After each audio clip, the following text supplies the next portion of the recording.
In this short video, I'll show you how to connect any AirPods, including AirPods 4, to your Windows PC. While AirPods work flawlessly with Apple products, connecting them to a Windows PC requires specific steps, which we will outline here. Hello, and welcome to the 3 Minutes Fix channel.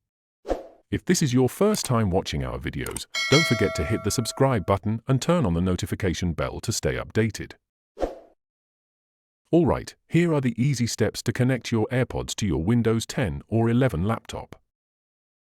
The first step is to get the AirPods into pairing mode so they can be discovered by the PC.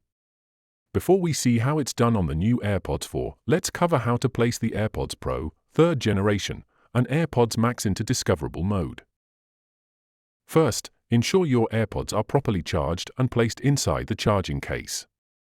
Then, with the AirPods case lid open, locate the Setup button on the back of the charging case. Press and hold this button for 15 seconds until the status light starts blinking white, indicating your AirPods are now in pairing mode. Before we continue to the steps to pair AirPods 4, if you're finding this tutorial helpful, don't forget to subscribe and hit the like button for more tech tips. Now let's see how to put the 4th generation AirPods in pairing mode. To start, put the AirPods 4 in the charging case and close it. Wait for the indicator light to disappear, then open the case. Then, double-tap the indicator light in front of the charging case. The status light will flash white, signifying the AirPods 4 are in pairing mode.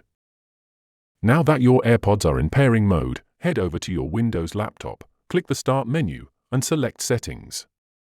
Next, click on Bluetooth and Devices and ensure the Windows laptop Bluetooth is turned on. Then, click on Add Device and then choose Bluetooth. Your AirPods should now be visible in the list of available devices on your laptop. Select it from the list and click to connect. The AirPods should now be connected to your Windows laptop and ready for use. If your AirPods were previously connected to another device, they might automatically reconnect. To prevent this, disconnect them from that device first. We have a video tutorial about resetting various AirPods generations. Click here to watch it. To explore more Apple-related video tutorials, click this card. Check the description below and subscribe to our channel for more helpful tutorials. If you have a question or need more help, leave a comment and I'll be happy to assist. Thank you for tuning in.